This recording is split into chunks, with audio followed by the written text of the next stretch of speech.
Hello and welcome to this FIP webinar focusing on the important topic of vaccine safety and vaccine confidence.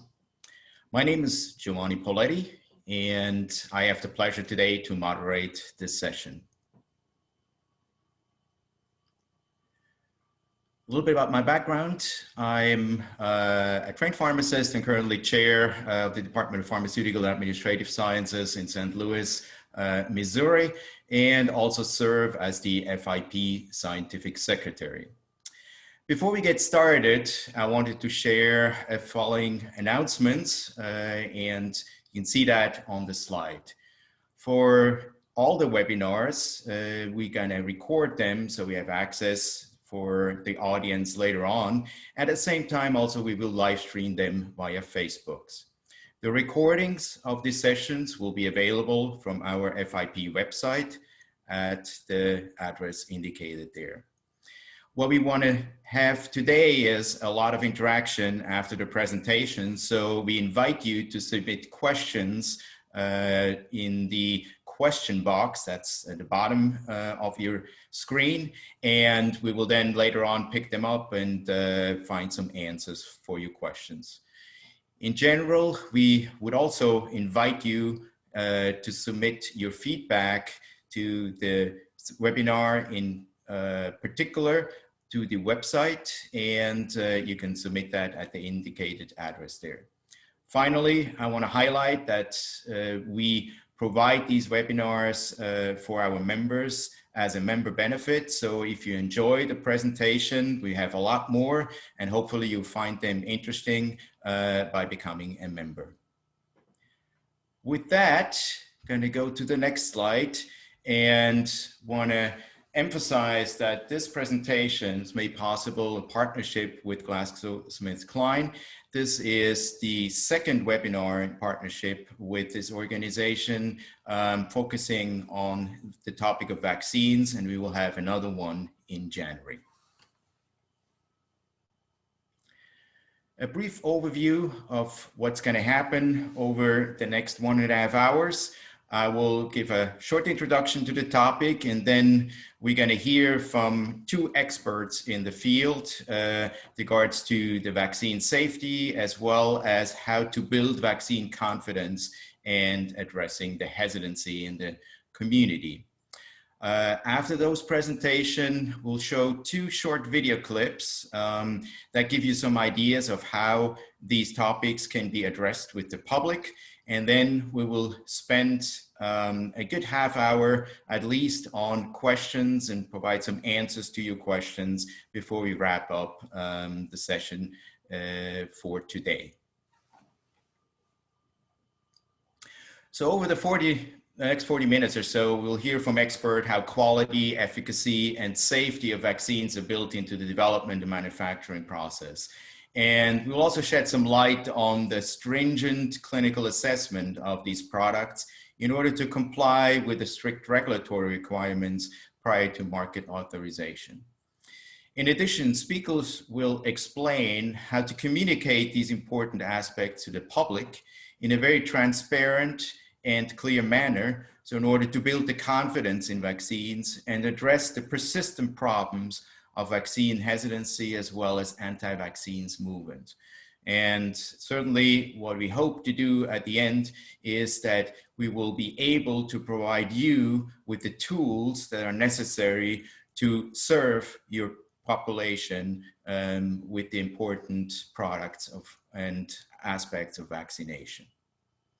So here we're going to start with our first presentation. It's my great pleasure to introduce Dr. Alberta Di Pasquale.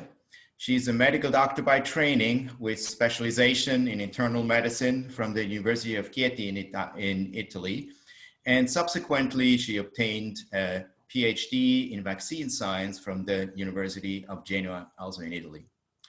She currently works in the Global Medical Affairs Department at GlaxoSmithKline Vaccines headquarters in Belgium, where she's responsible for medical affairs activities on vaccine science, adjuvant technology, and medical education. In 2019, Dr. Di Pasquale was named the GSK Vaccine Fellow in recognition of her expertise in the field of vaccines. At JSK, her main responsibility is to develop and implement a worldwide medical and scientific communication strategy focusing on modern vaccines, especially communication to healthcare professionals through publications, scientific meetings, advisory boards, and expert forums.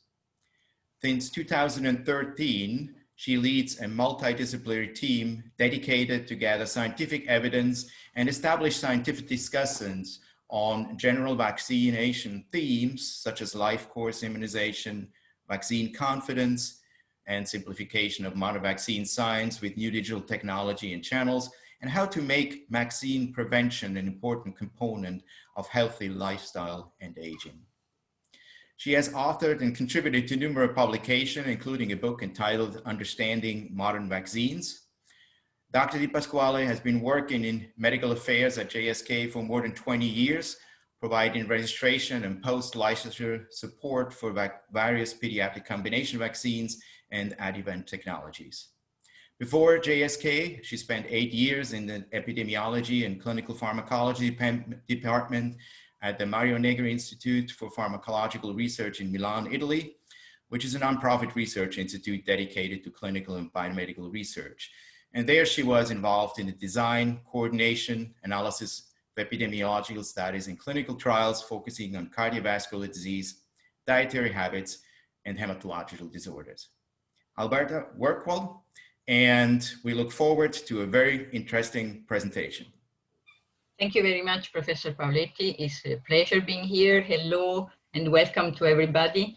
So I will be covering an overview of vaccine safety from development to delivery, try to really amplify and underline, as Professor Pauletti was referring to, the rigor and the strict rules we must obey in order to make sure that vaccines that we are administering to people have the best and the most possible favorable benefit risk profile. So if we go to next slide, we will see this is the outline of my presentation. As I said, it will be an overview showing the big steps that we will be touching upon, some tips into how you read and assess some of the elements of what adverse events following immunization stands for example, the quality control during manufacturing process and distribution, and then I will conclude. But let's start from general considerations. If you go to the next slide, I think the key element that I want to show with this illustration here is that there is a distinctive characteristic of vaccines when compared to therapeutic drugs to other medicines in terms of how the people really perceive safety. Why? Because vaccines are targeted to healthy people, to a large number of healthy people. Therefore, the acceptance of adverse reaction is at a much higher level, is lower than what you would have to people having diseases and needing a treatment to get and feel better. So that's the first consideration. So vaccines are bound to really respect the highest safety standard. But there is another key concept I want to leave you as a general consideration in the next slide. And this concept is really around the role of the healthcare professional. And the role of healthcare professional is a central one in monitoring, management, and communication of vaccine safety. And this because there is a role in safety assessment, adverse event reporting, and also in public education and communication around vaccine safety. That's what we are discussing about today. So I will tell you more details during my presentation and what this entails. So if we go to next slide, I will give you with this the big overview of what happens, and this is really very schematic because a lot is going on when the idea of starting, embarking, working on developing a new vaccine takes place. And the road to licensure is quite intense, quite comprehensive. It can be quite long, depends really on how difficult it is to find the right candidate and to progress it. But at the same time, does not end with the file, with the licensure, because there is a lot of post-registration work. But we will go very much in detail from next slide into what I mean by all those steps. So the preclinical and clinical stage are really the first starting blocks. And if we go to the next one, we see from that the one key message I want to leave to you is that vaccine safety, and obviously the development might take very long. You see here some of the timing, it's never ending. So the vaccine safety is assessed at every step and continues indefinitely after the licensure. That's very important to remind everybody. It's not something that the product is out there, is used, people get familiar with it, and the monitoring of safety is closed. Not at all. It will continue for the life of the product until it is injected and used with people. So the role of HCPs, again, this is one way to show where it starts. It starts immediately from even the clinical studies, because the investigators, the people that will be participating to those studies, will have immediately a role to play in reporting safety, in monitoring safety. But at the same time, when the product will become available to all of us, then when the rest of us, the rest of the healthcare professional community, we really have a very pivotal role to play in educating, in monitoring, assessing, and reporting safety of those vaccines. So that's a key message. Then if we go to the preclinical aspect into next slide, we see as well that obviously those studies happen in vitro, in animal, depending on obviously on the pathogen, on the immunological characteristics we are looking into, are required and are mandatory before first in human testing of any vaccine. And this is regulated by precise protocols that regulatory authorities apply and send to every manufacturer sponsor that want to embark in that quest. And it entails toxicology, hypersensitivity, mode of action, and the idea is as well to start identifying the adverse events that is worth monitoring, start identifying optimal dose, schedule, administration. So it's the basic before we go into human. And then what happens when we go into humans? Let's look at the next slide. When we go into humans, and this illustration here gives the broad overview of the full clinical development, the key element, and here you see what you do it for. You might do it for looking at immunogenicity, efficacy, effectiveness, but what is always there is what is in green. Safety assessment are done for each single step of the clinical development. And the safety evaluation entails what is in the light blue at the bottom of this illustration, are local adverse events, systemic adverse events, general other adverse events, severe adverse events. And then, as I said, post-licensure, the pharmacovigilance starts. But let's see a little bit more in detail what this is. Can we go to next slide, please? So there, if we progress to next slide, the key element onto how clinical studies are assessed, it starts really into the number of people that are involved into the studies themselves. Because we start obviously small in phase 1, we want very little number of people, can be 10 to 100, and then becomes bigger, can be from 100 to 1,000 in phase 2, and becomes at the order of, very often of 10,000 or several thousand in phase 3, and keeps growing as long then the product is used and is in post-licensure. Why do we do that? Because again, we try to assess what is the frequency of adverse events, and we try to assess what is the relation of the adverse events with the vaccine that is the candidate under testing. And in order to have a very robust statistical assessment that what we are observing is really linked to the vaccination itself and is not coincidental due to other factors. And that's why those studies are always comparative trials. So this is the first element. So sample size keep growing to allow us to see very rare events. And we can all assess rare events when the sample size is large enough. But then there is another component that is very important that is expressed in the next slide. And is how do you progress in your studies? You don't go straight away to the target population you want to test for the specific vaccine, but you start always with healthy adults, volunteers in your phase 1. That's the practice to safeguard, again, the safety as best you can. Only after this first phase is okay, you move into the target population that might be of interest for your specific candidate vaccine. Can be women, adolescents, older adults, healthy children.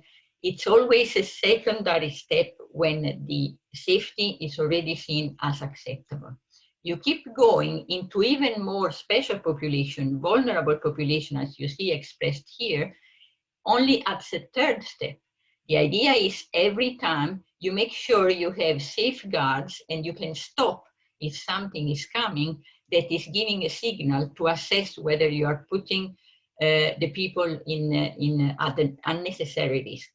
And that's why you do this staggered approach. And that's, again, is happening all the time because that's the way regulatory authorities expect the assessment to be done. And then if we go to the next slide, we'll see in details, so when we are in this phase 1, phase 2, phase 3, what is going to be assessed? Obviously, the key element is the tolerability to a range of doses when the dose range needs to be identified, the dose regimen, and the nature of anticipated adverse events and how it is done. You see it on the right-hand side of the slides. For the first 5 to 7 days after the vaccination, after the injection or the administration, you have what is called the solicited adverse events. So solicited adverse events are the ones we are expecting to happen. And in general, they are at the injection site. They can be pain, redness, swelling, or can be general ones like headache, fatigue, sense of weakness, general unfeeling not well, fever.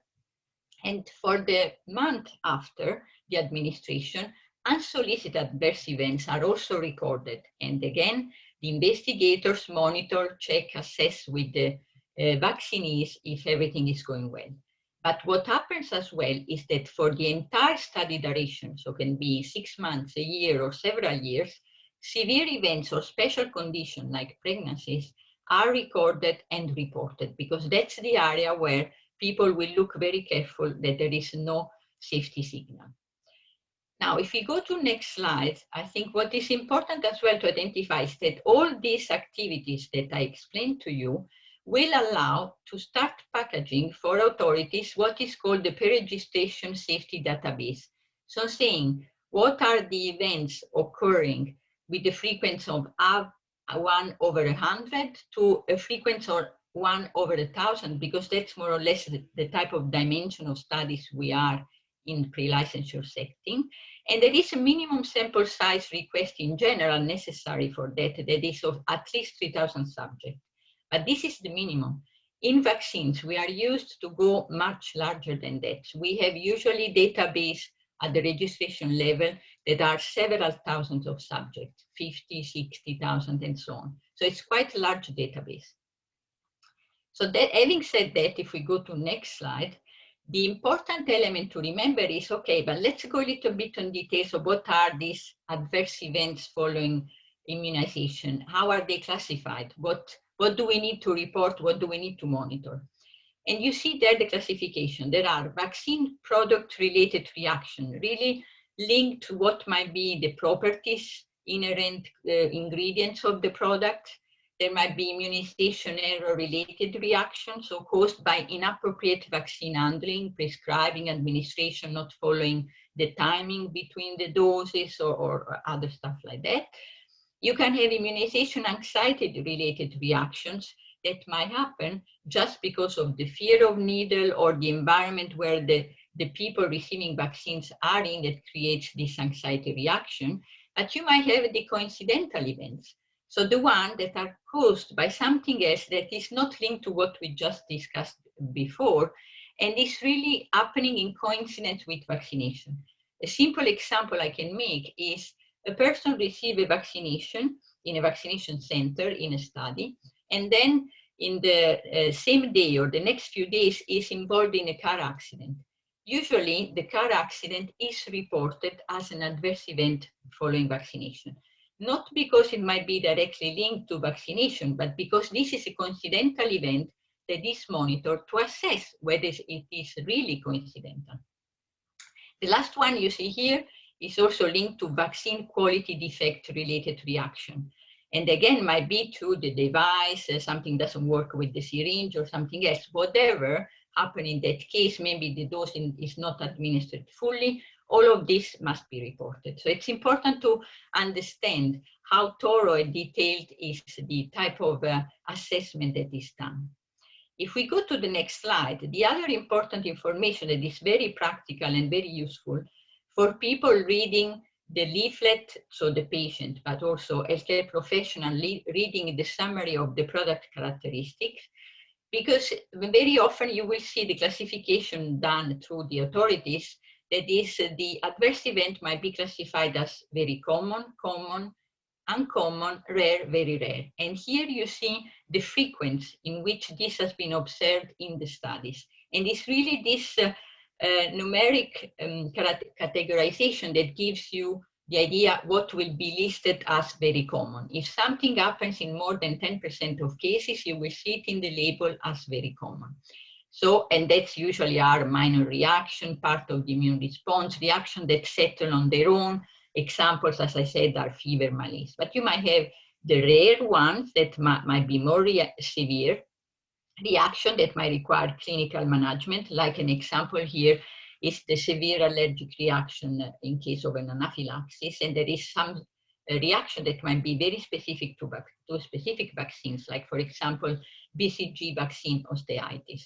Just an example to make it real what it means when you see the product in your hands. So having said that, if we go now to the next section, I think it's very important to say, okay, this is all the clinical part. What about manufacturing and distribution? What is happening at that level? So I have the next slide to give you an overview of the key element of what happens when you have to manufacture a vaccine. The step one is raw material reception, characterization, and has to be of very high quality grade, and you have to do that, and you have to do the testing. You have then the bulk manufacturing, purification, and maturation. You go to coupling, filling, formulation, and quality control, and you end with lot release, packaging, and shipment. This process can take up to 18-24 months, depends on the vaccine involved. But as you can see in the slides, the patient safety is paramount, and the quality control are the key elements of what needs to be done.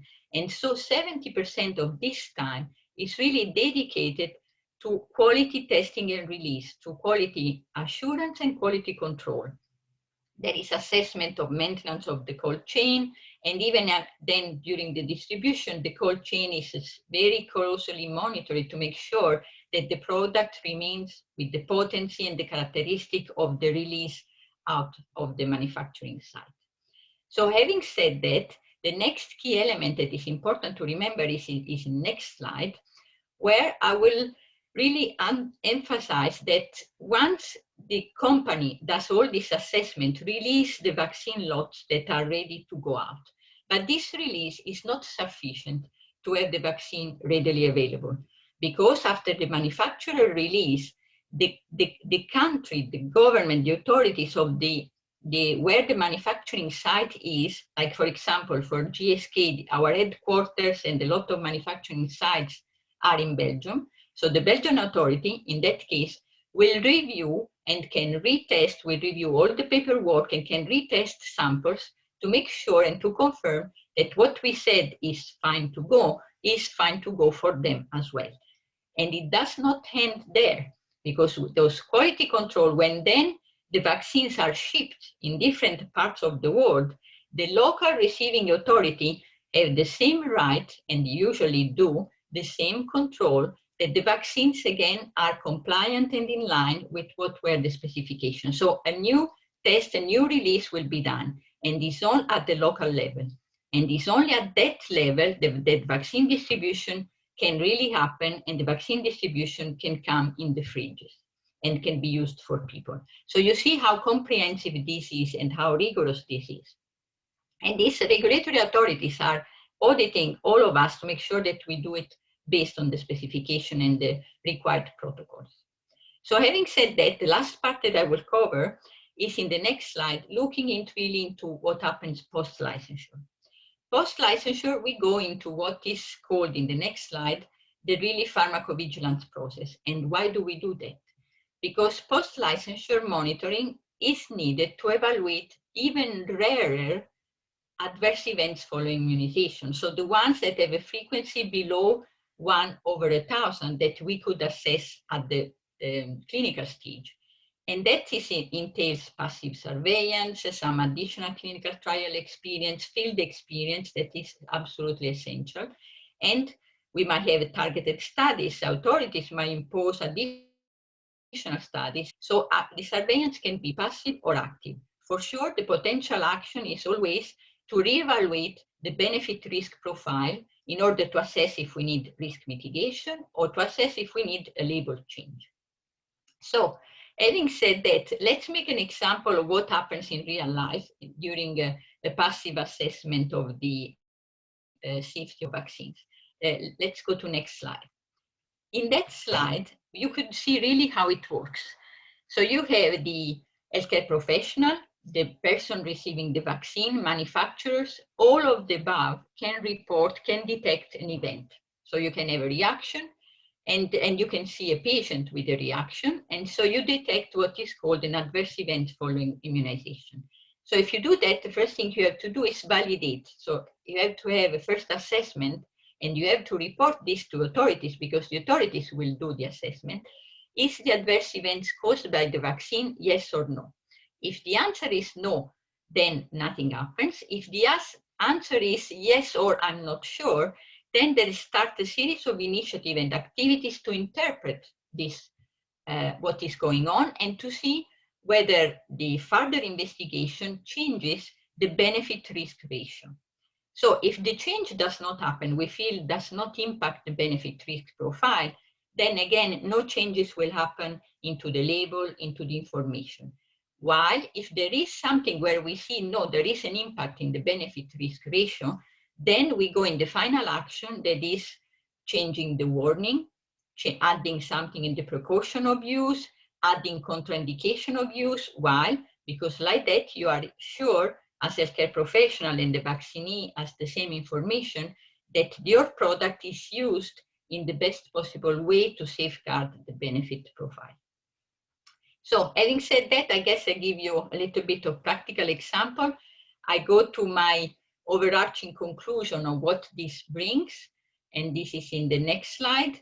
The core element is really think like a scale where you put the risk assessment and the benefits of a vaccination and of a vaccine. What you want, the ultimate objective, and all what I told you about is done in order to make sure that during development, manufacturing, and distribution, we have vaccines with the most favorable benefit-risk profile in order to maintain public trust, in order to make sure that those vaccines can be used for long term to protect people. So having said that, I will leave you with this call to action to all be reassured, but at the same time to convey this information to the people you interact with, that they can be very reassured that what arrives to them is really a very favorable benefit-risk profile. Having said that, my last example is in the next slide, is again what industry like mine and GlaxoSmithKline, but in general authorities impose to do as a mandatory, is really to remind everybody, even the people listening in this webinar today, that there is the need to report adverse events if you encounter some of them. And you have a guidance in which country you have to report to your local authorities, you have to report to the manufacturer of the product that is involved with adverse event. But just to give you the idea of this control is constantly happening, and we are constantly reminded to do that. And with that, I thank you for your attention, and I'm open to the question later on. Thank you very much. Thank you, Roberta, for this very nice presentation and step-by-step explanation of the assessments that are done during the production as well as after distribution of the vaccines. And I'm sure that our audience has numerous questions. So I want to emphasize again, please use the Q&A box if you have any questions that you want to address to Alberta later on. We will come back to those questions and she will be able to answer those. But right now we're going to move to our next presentation, and that's by Ms. Rosario Cáceres. And she works as a pharmacist in Medicine Information Center at the Royal Pharmaceutical College in Seville. She's a clinical expert of vaccine and has obtained a master's degree in health promotion and psychosocial support for patients. She also serves as a practice and technical coordinator for vaccine at the Andalusian Council of Pharmacists. Ms. Cáceres has the distinction of being the first pharmacist to serve as a board member of the Spanish Vaccination Association. So that's a very great honor. And moreover, she's a member of the Spanish Ministry of Health Working Group to improve protection from meningococcal infections, a member of the Andalusian Influenza Vaccination Group, and also regularly contributes to the vaccine section of the official publication of the General Pharmaceutical Council of Spain, which represents all 52 provincial pharmacists' chambers of Spain. So with that, welcome, Rosario. We look forward to your presentation, which addresses the second topic of today, which is related to the communication part with our public. So please take it away. Thank you, Dr. Pauletti. Well, I'm going to talk about building vaccine confidence and addressing hesitancy in the community. So, in this presentation, next slide, please.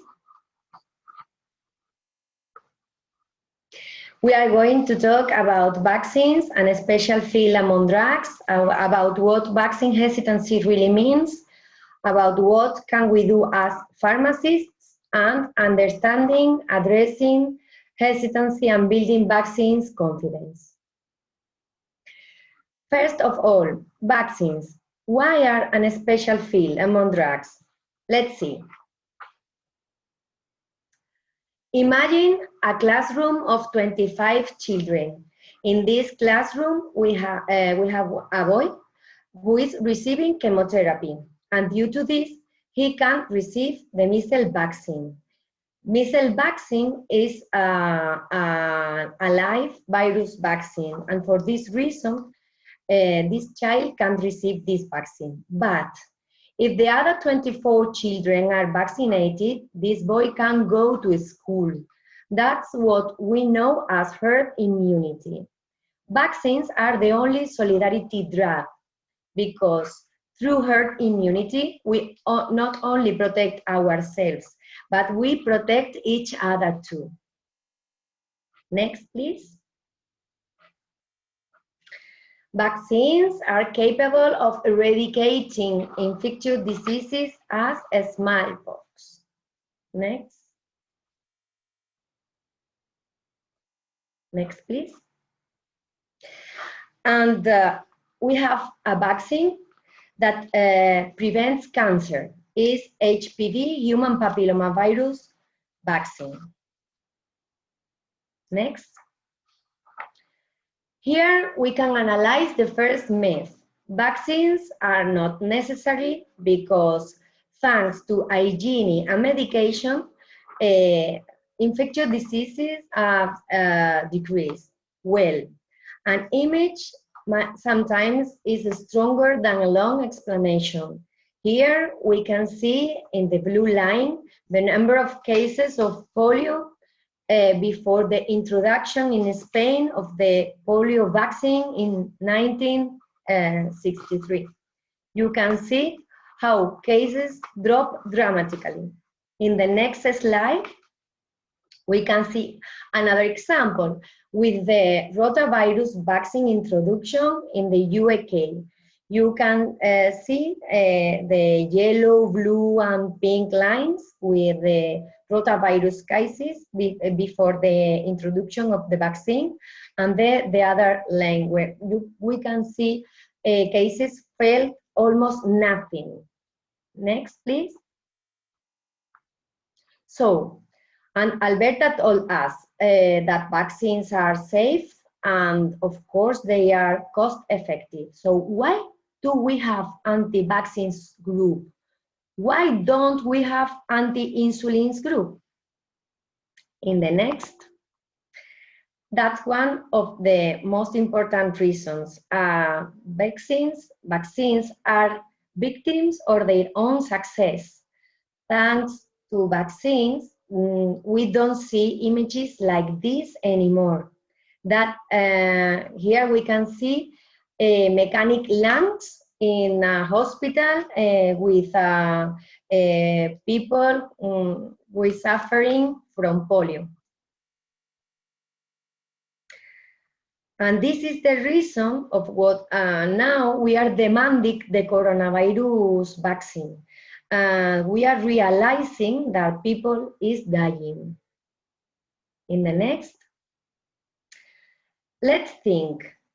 Parents must expose their peaceful and healthy children to a painful process in which we introduce them substances like polio, diphtheria, tetanus, metal, preservatives, and who knows what else, maybe nanoparticles. And in addition to this, vaccination is a very complex process. Here in Spain, where pharmacists cannot vaccinate, we must first go to the GP or the pediatrician in order to get the prescription. Then go to the pharmacy. Then have an appointment with the nurse to vaccine our children. I'm a working mother and I understand that that is an important barrier. For this reason, being able to administer vaccine in pharmacies will facilitate better access to vaccines for the population. Now, in the next slide, we are going to analyze what vaccine hesitancy really means. Well, we are not talking about that a small number of people who are against all vaccines, no. We're talking about a greater number of people who sometimes accept, sometimes refuse, they have doubts. Vaccine hesitancy refers to a delay in acceptance or refusal of vaccine despite the availability of vaccine services. In the next. In 2013, the World Economic Forum indicated that disinformation on the internet about vaccines is one of the most important threats to societies. In the next, and due to this, we have active outbreaks of measles in different countries of Europe. Here we must notice that the example of Syria with the outbreak of polio is not a vaccine hesitancy example because they don't have access to vaccines due to the war. And in here we have an example of how vaccines coverage decrease with our current stay-at-home message with our coronavirus pandemic state in Spain, with our lockdown. And here we can see the decrease of the averages not only for funded vaccines, but for unfunded vaccines too. So, what can we do as pharmacists? First of all, we must realize that people are looking on the internet for information about vaccines. So, if people are on the internet, we as health professionals must be on the internet too, providing, proving information for our patients. Maybe it is a good idea to suggest some useful websites. And the fact is that we are very, very bad advertisers because we talk about vaccines in social media using two different ways. One is using debunking, when we read or listen some fake news. And the another way is talk about vaccines based on the product. I mean, when we talk about vaccine, about the efficacy, how safe the vaccine is, or something like that. These both ways are ineffective. Our surveys, our trials conclude that we use this way, and this way don't reach the people. Here we can see another example. Jacobo Mendioroz talked about how different illnesses have decreased in the past years. And in this, another example, please, we can see the next, please, this image that is very disturbing. We not only talk about vaccines in the wrong way, but we use disappointing images too. And the next one is my better example. At first sight, you can think that this is an anti-vaxxer message, but it isn't. But pay attention to this image with these high needles, lot of injections full of strange colored liquids. We are really bad advertisers. And while anti-vaccines are using a very effective way, that they communicate using emotions. Emotions like fear and distrust. In this example, this advertisement for Audi, we can see that in the ad, they don't talk about the car at all. They don't talk about the airbags or how safe the car is or the powerful of the engine. Even the slogan is forget the car, because they are only talk about how do you feel when you drive this car, or if you are the owner of the car. And now we have learned it. This is our different region from Spain, our past flu campaign posters. And you can see that we use funny images, people is healthy, we don't see needles or injections anymore. The next one, we can see people smiling with lots of plans to do thanks to vaccines. And in the next one, you can see that they are vaccinated, but we don't see needles anymore. So don't use needles in your communication about vaccines. I think that pharmacists have a lot of superpowers, but maybe our best superpower is closeness, because we are very close to patients, not only in a physical way, because we are open almost all day, but we are empathetic, and patients like to talk with us. So in a psychological and emotional way, maybe that's our best superpower. And thanks to this, and now we can analyze how can we understand, address hesitancy, and build vaccines confidence. And it's very simple. We just only need to remember the acronym RULE. RULE means R, resist the writing reflex, U, understand your patient's motivations, L, listen your patient, and E, empower your patient. The first, resist the writing reflex. Here we can analyze maybe the most common myth that we found in the pharmacy is when we recommend the flu vaccine and the patient told us, no, I don't want to receive this vaccine because my mother received past week and now she's ill. So the flu vaccine caused her the flu.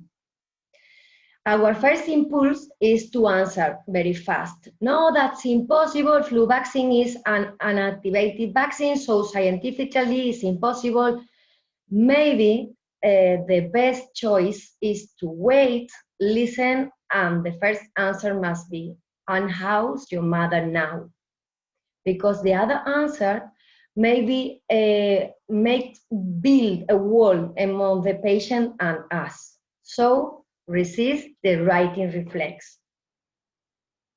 The next one is you understand. We must understand that our brains use shortcuts to work with.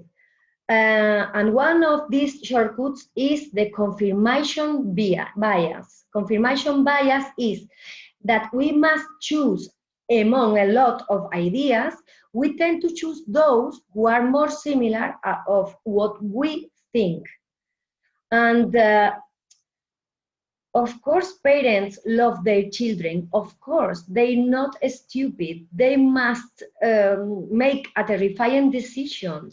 So for us, it's very important to understand how the brain works and how can we work with patients. We are going to analyze some tools, some weapons, because in the next slide, we can see that that is a complex task and we need complex solution. So the first tool that we can use is follow the leader. In the next slide, we can see my colleagues from the Royal College of Seville receiving the flu vaccine the past campaign. Behaviors are as contagious as viruses. So if we want that our patient do anything, we must do it before. So we can see them, and of course in the next slide, myself too. Another tool is use fear. Sometimes fear works very well. We must only to remember when we have a meningitis outbreak and people go running to the health center to receive the meningitis vaccine. So fear must work too. And the next tool is very important now with the coronavirus vaccines, and is to be transparent as scientists. Here we have an example of the FDA document, the Food and Drug Administration document, where they explain clearly that we only need a 50% efficacy in order to develop and licensure a vaccine. And the other example in the next slide is what have done Moderna and Pfizer. That is to reveal their blueprint, a very, very detailed document where they explain in the phase 3 trial all the details of the trial. So they have been very, very transparent too. And sometimes in the next slide is useful to use target specific fears. For example, about compounds of vaccines. We can explain to our patient, for example, that the amount of formaldehyde contained in a pear is higher than the amount of formaldehyde contained in a vaccine. And another example similar is aluminum. A glass of milk contains more aluminum than the aluminum contained in a vaccine. So U for empower, and now L for listen, but genuinely listen. Not instead of mocking or dismissing our patient things, because when our patients feel hurt, they relax, they let their guard down, and allows us to work with the cognitive bias when the threat of being attacked goes away.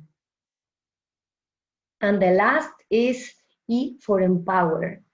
I like this article a lot. This is a systematic review And in this systematic review, we analyze the different forms to contact with patients, and the conclusions are so simple.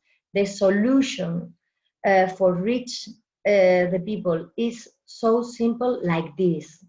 Let's see. The most powerful, the most effective action is just being communicative. Ask questions, pay attention, and give explanation. It's very simple. So, remember, rule are resist the writing reflex, understand your patient's motivations, listen to your patient, and empower your patient. This make the acronym rule. And this rule is our pharmacist superpower. Thank you.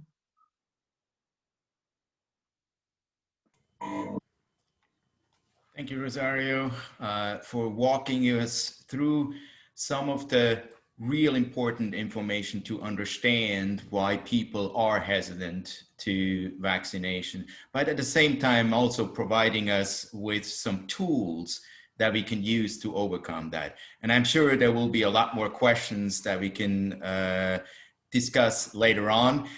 Before we get into the questions and answer session, which again, I encourage you, please use the Q&A box to submit your questions, and the speakers will either directly answer them or we will do that in the public discussion later on.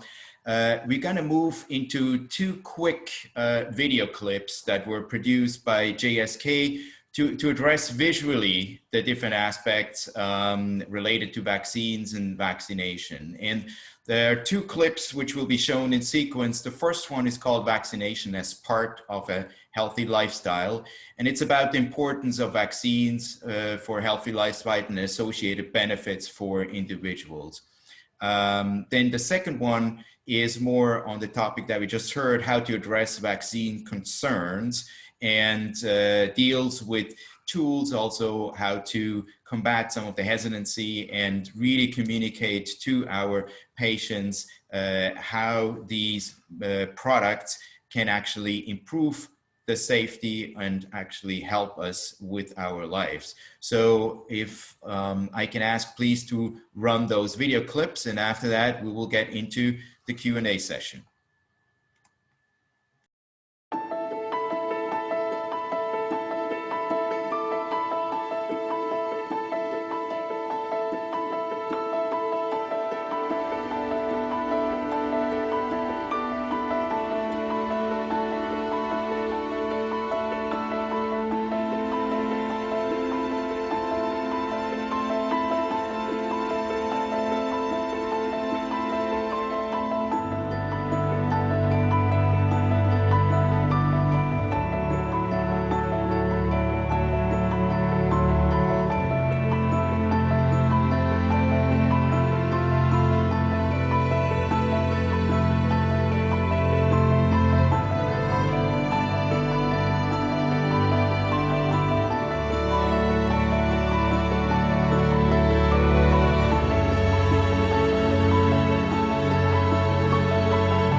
Wonderful short video clips that really explain in a different way the same concepts that we just discussed. And I want to invite the two presenters now on camera to go through some of the questions that we received. And thanks a lot for submitting those questions. What I try to do is, after reviewing some of these questions, there are a couple of common themes, and maybe one of the ones that I've seen most frequently is a question related to the timeline of vaccine development. So as Alberta described to us in her presentation, the common timeline for vaccine development from preclinical up to licensure can take up from 15 to 20 years. And so now we hear the news about the several effective COVID-19 vaccines that are built on either established or also new technology platforms, and they become less available in less than 1 year. Can you briefly describe the main reasons why this development was possible in such a record time?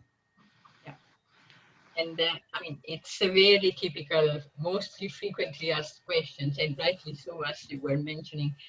The point is, in the classical way of working, the elements and everybody does the action at the time and in a staggered way, meaning that you first think about the first study, that is maybe phase 1, then you see the results of the first study, you go to phase 2, and then when you think you have a dossier, you start discussing with the authorities, but you have a very precise moment where you do, and at the end you submit your file, and then you continue.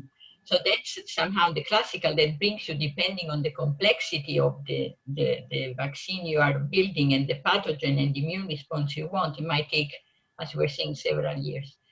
The situation in an unprecedented circumstances like a pandemic, like the coronavirus 19 disease pandemic, we see that really what everybody does in this unprecedented time is working under a lot of urgency, and all stakeholders, so the manufacturers, the authorities, the whoever is involved in those steps, the investigators, the people that are performing the studies, they are all called to do this in a very high urgent way, first of all, but secondly, to do it in parallel. What does it mean? Everything that can go in parallel starts at the same time. I make an example. In general, as I was saying, you go to authorities when your dossier is completed. Here, the authorities are constantly receiving the outcome, the information that the manufacturer are producing on a constant basis. Every day they receive new material, new element, and they keep reviewing it every day, not waiting when the full dossier is ready. So when the final submission comes, 98% of the job is already done. And that's what creates acceleration. It's the same in terms of manufacturing. We always wait in general to have the final okay from authorities to go for large scale manufacturing, to have the inspection, everything needed by authorities. Now the authorities will tell us, no, give us the information again while you have it. We'll give you your okay to proceed, and the manufacturing is done, so the production starts at risk. So before knowing if your product will be effective, you start producing it. So if the product then at the end is effective, you can release, and the authorities will have the opportunity to check the release. But if the vaccine does not work, you will have worked and you have to discard those doses. So you take huge risks. And when I say you, again, it's an effort from government, for manufacturers, everybody working in an unprecedented manner and under urgency. That's what creates this ability to compress so much. It's really thanks to the huge undertaking where we all together have the same idea in mind, to deliver those vaccines in a safe way, in an effective way, but as quickly as we can. And that's what is possible. Thanks so much. And certainly the parallel approach as compared to the sequential approach that we normally see in drug development is one of the reasons why we can still move in a safe way, but much faster through this timeline. On the other hand, I think the we have to acknowledge that the pandemic situation has created a situation for us in the development process that multiple companies are starting to look at the development of a vaccine for the same or against the same infection. And that's very unlikely. I mean, usually you're lucky if you have one company that is actually developing a vaccine. And now we have so many companies in parallel, and we have to acknowledge a lot of them also failed during the development. We only hear about the positive aspects, but some of them have failed, and that has certainly increased the cost of the development overall. Yeah. Now, Rosario, associated with that, how do you believe that this shortened development time affects vaccine confidence in the general population? Yes, I think so. Here we are surveying people, and we are afraid because in the first point of the pandemic, everybody wanted to receive the vaccine. But now, with all this amount of information and misinformation, that people is refusing the vaccine. The average is 50%. 50% of people are refusing the vaccine, and we must to work with them in a pedagogic way, and to explain them that if our authorities authorize a vaccine and the vaccine go to the market, the vaccine is absolutely sure. And but now we are receiving all the time information now with AstraZeneca, the problem with the confusion with the doses, and people worries. It is logical. And we must work with them and give them information as health professionals, because everybody talks about vaccines. Thanks. And what Rosario, what Alberto basically mentioned earlier, we have to expect that we're going to hear more adverse events showing up just because of the huge rapid ramp up in terms of the administration to the general population. So we need to be prepared for more information coming out, similar to what we just heard with AstraZeneca, and that requires us certainly as healthcare professionals to be alert and follow the current events. Now, you mentioned that 50% of people seem to refuse some of the vaccine, and that certainly affects also the response from people who normally would support vaccines. So can you explain why that hesitancy suddenly has increased even in a population of people that normally support vaccination? Well, we listen every day. If 95%, 90%, this company is higher than the other one, and people hesitate. We must to understand. People say us, for example, I don't want to be the first one to receive the vaccine. I'm going to wait. I'm going to wait when everybody receives the vaccine. I will do it, but later. And we must explain, you are not going to be the first one. We have vaccinate because before to put a vaccine in the market, we have made trials with thousands and thousands of people. So you are not going to be the first one. But people hesitate, and that's due to the very fast way in which we have developed the vaccine. And it's important, the message that we have accelerated only the bureaucratic way, but not the security of the vaccine. And the health authorities are surveying that everything is all right. Alberta, do you want to comment as well? Yeah, it's really along the line of what Rosario mentioned. There is really no compromise at any level. The way you do it, and if any, the assessment and the cautions is even higher under the circumstances like a pandemic, because we know that we are going to vaccinate millions of people and we don't want to put at an unnecessary risk anybody. And it's really a key commitment. This has been pledged by major authorities like FDA, EMA, government authorities, manufacturers, everybody, big institutions like WHO, CDC, and others. The concept is always the same. It's quite normal to feel, okay, but what will be my risk? But we always say, put into context, what is your risk if you don't get vaccinated? Is you to have a wild virus infecting you, and then you have to hope that you are lucky not to have a severe disease out of it.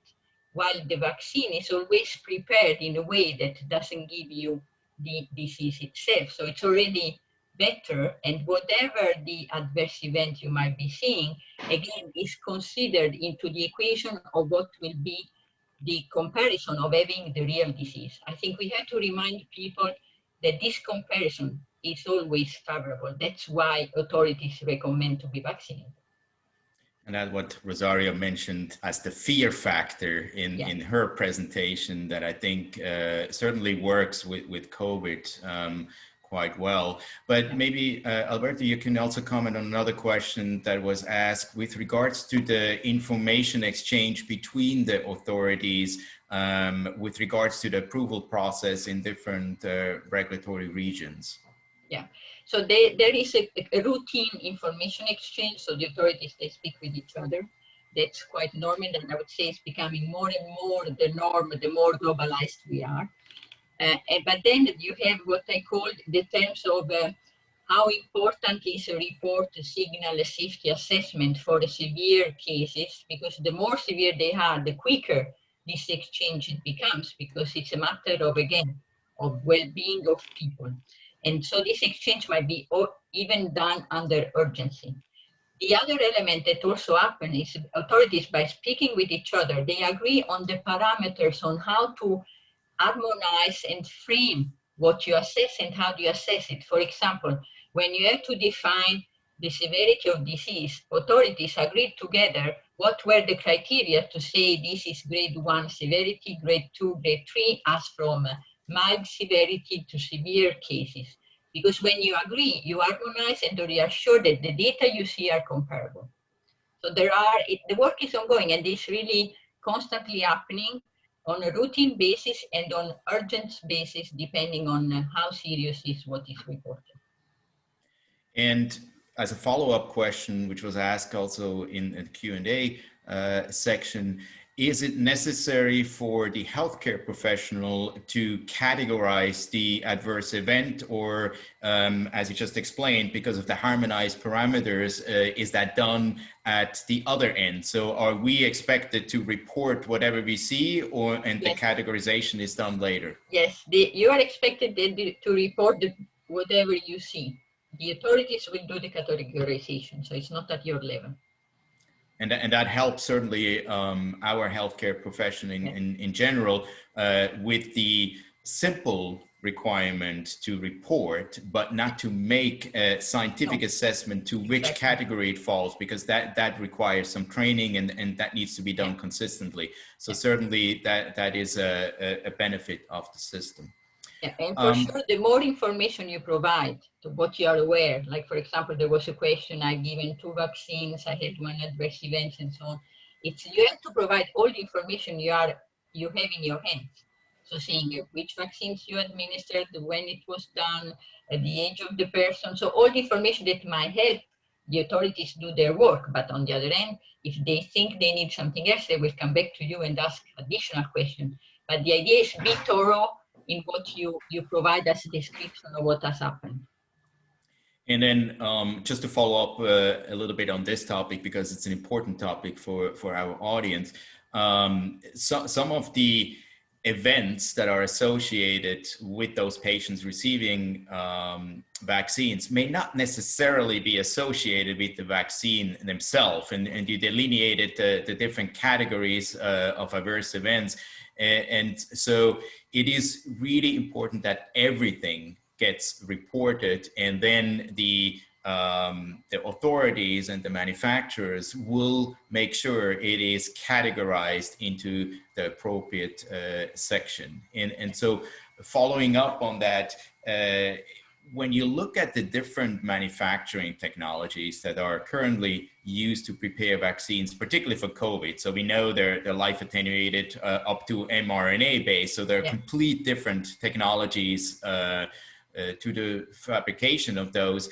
Can you explain how this may affect the safety profiles with regards to the different categories that you listed, from vaccine product related or immunization error related reaction, for example? Yeah, for sure there is a heightened attention to what is more is newer, but again, let me qualify what newer means. Like, for example, you don't have yet a product used licensed for mRNA, and then you say, okay, in this sense it's newer in large use in the population, but not necessarily is newer in the science behind it, because all those technologies have been into research for years or decades, depending. And the reason why probably we have not seen them before, because in the candidates they were used for, those candidates failed, so they did not reach late stage. So that's one component. For sure, authorities always do an assessment that is specific to the candidate that is under evaluation, but then makes what we call the related type of assessment on, is this technology used in other fields, yes or no? Is this technology used in other type of population? They try to make inference. They are less robust than the specific evidence for the specific candidate, but gives additional information into what might be the overarching safety profile of the technology. And the authorities will look at the two of them and will make necessary judgment whether you need, for example, additional studies. For sure, what we say in a situation of a technology that is the newest in the line, the authorities will be much more comprehensive into what you check and for how many people you will assess when you start using it. So I'm pretty sure that as compared to classical technology, you will have much more larger studies post-licensure, so during the use, for those vaccines to see that everything is fine. This is part of how you control the possible risks. And that certainly helps us with the scientific information that we can pull out to make explanation. But going back to Rosario, obviously the mRNA vaccines are certainly causing a lot of angst in terms of the population, as you just know. So what would you recommend would be an effective communication strategy that we could apply to people who fear that their cell DNA will be changed and suddenly some new things come out after receiving those mRNA vaccines? About the coronavirus vaccine? Yes. I used to use emotions, as I told all of you before. Vaccines have saved us before from lots of pandemics. They eradicate diseases.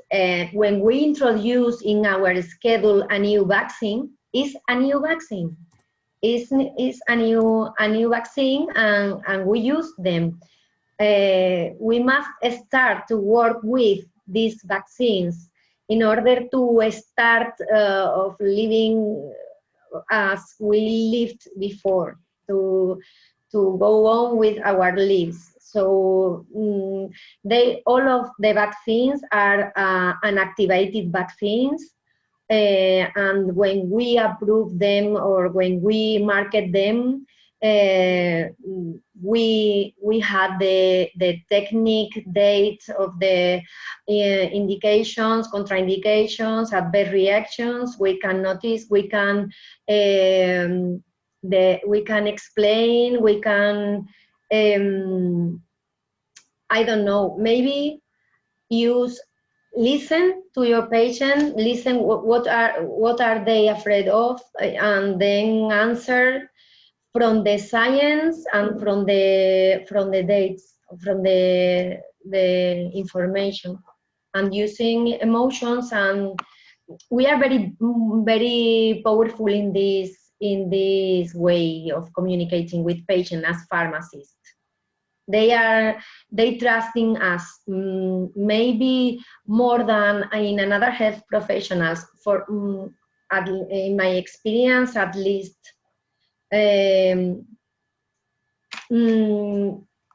vaccines are not going to change our DNA.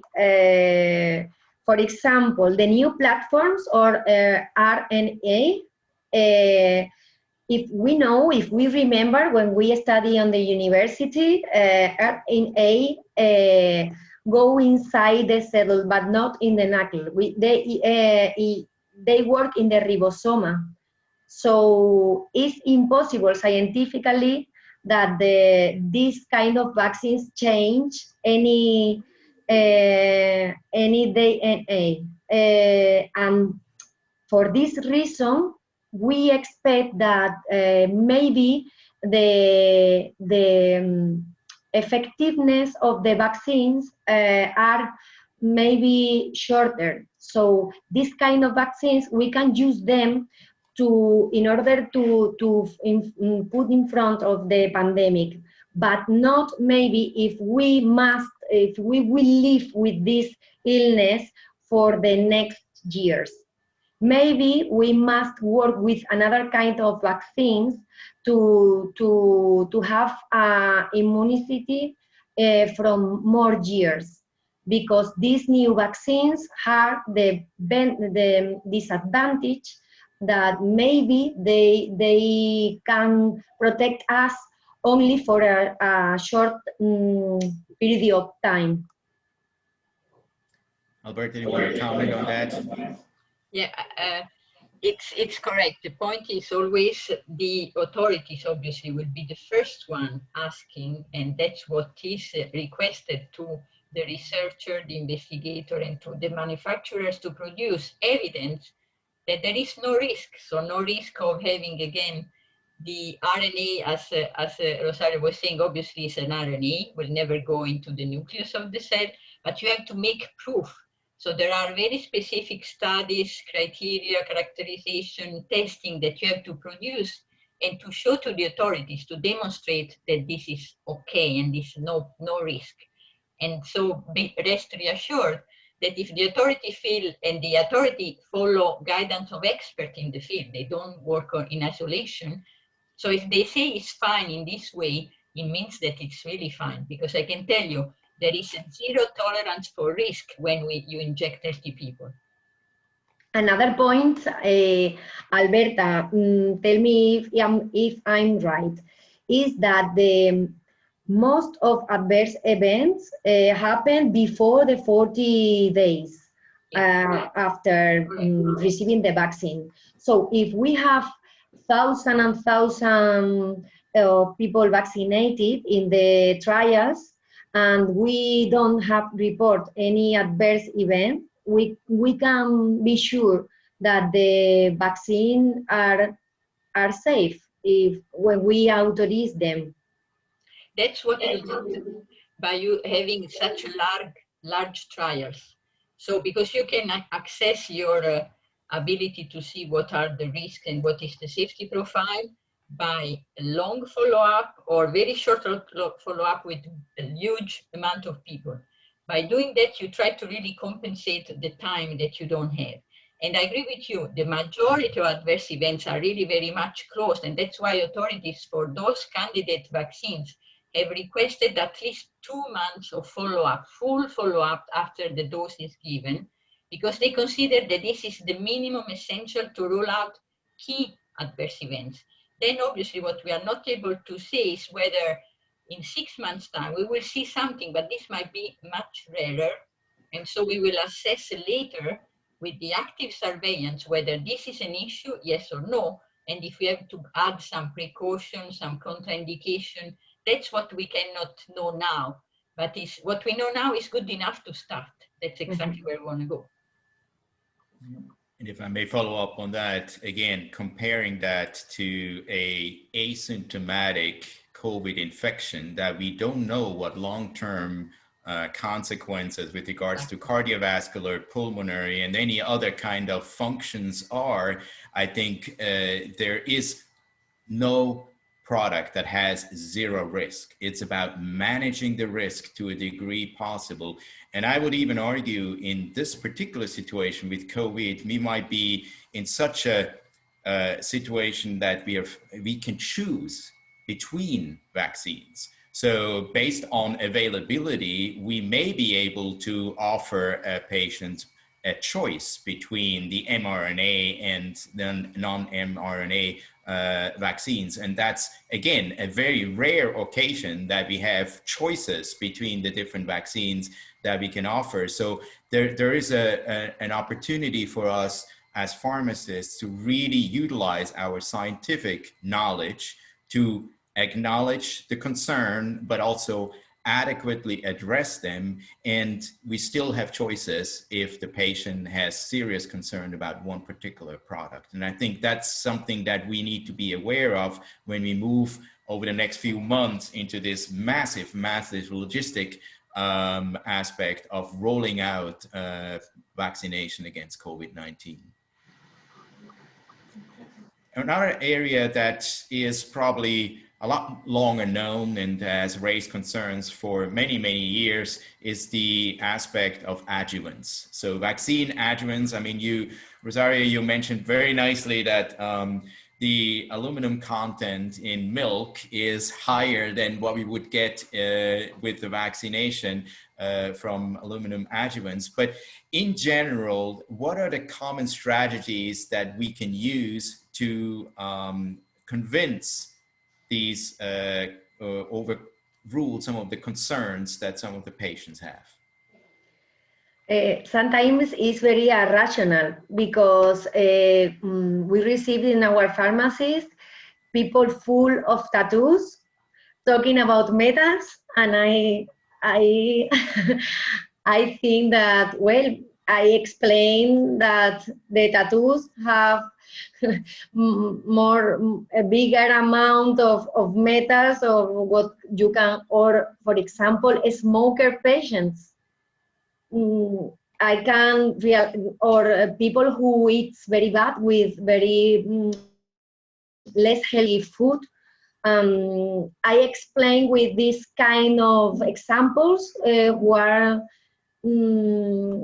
they realize that they are wrong. Adjuvants, for example, with elderly people are very useful due to immunosenescence. We need potential vaccines for this population. Adjuvants are for example, in the flu vaccine, we use here in Andalusia adjuvated flu vaccine, and thanks to these vaccines, we can protect elderly. So adjuvants are, of course, sure, as Alberta told us, because all the compounds of the vaccines are proven and they are safe. So we use these kind of examples and we explain with in a simple and in a easy way to communicate with patients, because if we start to talk about the MF59 or something like this, people don't understand at all.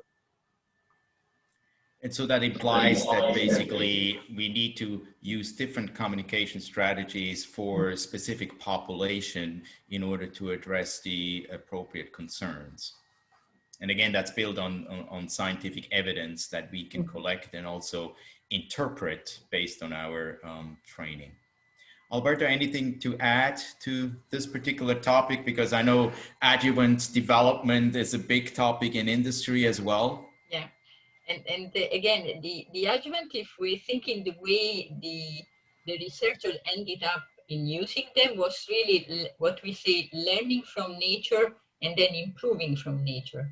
And what we mean by that is obviously there are components that in a virus, in a bacteria, that alerts the immune system into action. But when we, in our research, we purify antigen a lot, what we do, we remove all these alerting components by making it more tolerable, but like that we lose what we call the immunogenicity push that we have to give to the immune cells. So the adjuvant is a very good way to really take another road to achieve the same, to alert the immune system in a very safe way, that the antigen that is being presented requires an action from the immune system. And by doing that, you bypass what nature will do by giving you an inflammation, an infection, an active disease. So I think it's, again, people see it as something, that people do in a lab and they are not sure what this entails, but it's a lot of work to improve what nature would do in a way that for us is safer, but at the same time, it brings a better immune response. Thanks so much. And I know we are running out of time here and we still have so many questions, and I apologize for those who submitted questions and we're not able to answer. We will follow up on those questions, and if you have more questions, please feel free to send them back to our webinar address at fip.org, and we'll certainly get to them. And so in closing, I want to give the floor for one or two main conclusion remarks to our speakers. So maybe Rosario, if you can, if you have two highlights that you want to emphasize that our audience will take with them after conclusion of this webinar, what would those be? Well, it's important to listen, genuinely listen to our patient instead of mocking or dismissing. Provide proven scientific information to our patients in order to help them to choose among all the information what is the good one, and listen and be about vaccines. It's very important to be all the time studying and reading and be updated. Thank you. The same question to you, Alberta. Yeah, I have two really main messages to give. Remember and remind everybody that vaccines, since they are given to healthy people, are held to the highest standard of safety in the pharmaceutical environment. And the other key message as well, healthcare professionals, all of us involved, have a duty to assess, monitor, report, but also educate the people about the benefit-risk profile that is always favorable. Thanks so much. These are great conclusion remarks. I think I want to really personally thank you for very insightful presentations. I'm sure the audience has gotten a lot of valuable information out of those. I want to thank the audience for the participation. I want to remind them that we have additional seminars coming up relevant to the topic of vaccine, but also other topics. And last but not least, I want to thank all the staff members from FIP who facilitated this session today and all the other webinars. I think you may realize membership in FIP can give you a lot of benefits by having access to these and other types of webinars that provide you with useful information. So with that, thanks for attending, and I wish you a wonderful rest of your day. Thanks so much. Thank you. Bye. Thank you. Bye.